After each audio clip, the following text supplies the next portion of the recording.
Nous voici en France, et plus précisément en Franche-Comté, dans la ville de Besançon, où est né Féti Accart. C'est ici que commence notre histoire, dans la banlieue des Clairs-Soleil, où a grandi Féti, à la périphérie de Besançon. À l'école, Féti n'était pas vraiment ce qu'on peut dire, le premier de la classe, mais davantage le genre d'élève à être assis à l'arrière, à côté de la fenêtre. Mais si à l'époque, l'école n'était pas vraiment le truc de Féti, il n'en était pas moins ingénieux et entreprenant pour autant. Adolescent, il créa déjà un petit business d'achat et de revente de vêtements, et ce pour les gens de son quartier. C'est une fois son bac en poche que Féti se retrouva, un peu par défaut, dans un BTS Tech Deco spécialisé en agroalimentaire. Et c'est lors d'une sortie de classe, à un salon d'exposition de produits agroalimentaires, que Féti, à l'inverse de ses camarades venus pour se distraire, réalisa tout le potentiel qu'il y avait dans ce domaine. Très vite, il imagina une boisson 100% nouvelle, de jus de date, qui s'appellerait tout naturellement Lacdate. Féti en parla alors à sa famille, qui resta cependant sceptique, car consciente des risques d'un tel projet. Par contre, ses amis trouvèrent l'idée géniale et l'encouragèrent. Les mois passèrent, Féti emménagea à Lyon, et petit à petit, il réussit à donner vie à Lacdate avec l'argent qu'il gagnait à droite à gauche. Il élabora d'abord la formule, puis démarcha une usine et une entreprise de transport. Après une première vente réussie, Féti décida de risquer le tout pour le tout et utilisa ses quelques économies pour s'envoler à Dubaï, où il exposerait Lacdate lors d'un salon d'exposition internationale. Contre toute pronostic, Lacdate fut LA surprise du salon. Un homme d'affaires local y vit même une opportunité et négocia avec Féti un contrat de distribution pour Dubaï.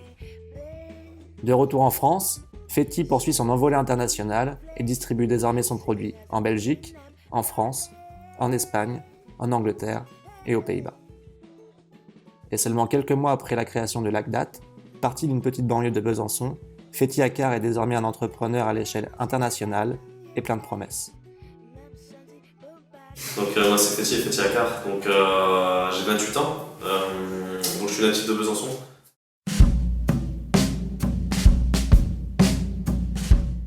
Bon, en fait j'ai visité plusieurs salons, donc via mes études j'ai visité plusieurs salons de l'agroalimentaire, donc ce qui m'a justement permis de m'ouvrir l'esprit, de voir justement d'autres produits, des produits totalement nouveaux. Et je me suis dit, tiens, pourquoi pas se lancer, pourquoi pas avoir à faire quelque chose qui n'existait pas. Donc à partir de là, je me suis dit, tiens, on va faire une boisson. Et je cherchais quelle boisson je voulais faire. Et tout simplement, en fait, m'est venue l'idée de faire une boisson à la date. Pourquoi ? Parce que c'est un produit qui n'existait pas, donc j'ai fait une recherche un peu partout sur internet et auprès des personnes qui étaient à l'étranger. Et ça n'existait pas sous cette forme-là, donc je me suis dit tiens, j'ai trouvé le truc. Et à partir de là, donc, le chemin a commencé.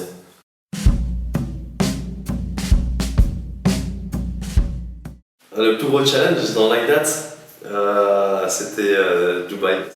Toute entreprise, elle va dire que si par exemple tu n'es pas habilité, tu n'es pas prêt pour l'export, va pas à l'export. Tu vas te casser la figure, tu vas te casser les dents. Et moi je me suis dit non, j'ai vendu mon premier container, donc j'ai eu mon produit au mois de juin 2013. J'ai vendu mon premier conteneur ici, avec la marge que j'avais faite, je suis allé directement faire le salon, le SFF, Specialty Food Festival à Dubaï.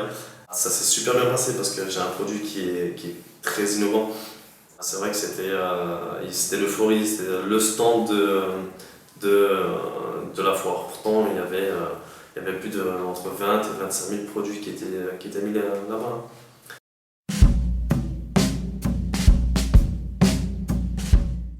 Ouais, voilà, c'est dur au jour d'aujourd'hui de se dire en 2013 on va faire quelque chose qui n'existe pas, mais parce qu'il n'y a pas d'appui, il n'y a pas de référence, mais c'est la clé de la réussite. L'innovation, c'est la clé qui te permettra justement d'avoir quelque chose qui, si ça marche, explosera. Pourquoi ? Parce que justement, comme des grandes personnes qui vont dire, comme Einstein qui disait l'imagination dépasse le savoir, ou bien comme Steve Jobs qui va dire que quand il voit la concurrence, il n'essaie pas de la copier mais il essaie de faire quelque chose de différent. Tu vois, sur ma bouteille, j'ai marqué ici Believe in your dream, donc crois en tes rêves. Pourquoi ? Parce que justement, tu sais, tu peux avoir n'importe quel projet dans la vie, que ce soit mécanicien ou que ce soit devenir plus tard président de la République. Il y a beaucoup de personnes qui ne croiront pas en ce que tu fais.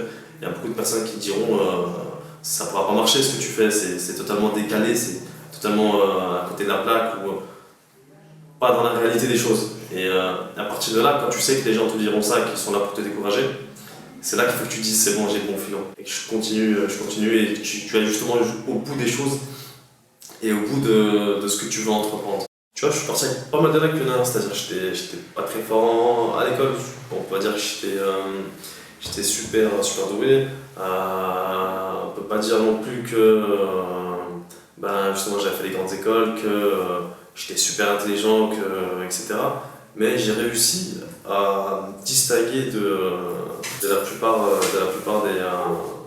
des entreprises, des commerces, etc. En fait.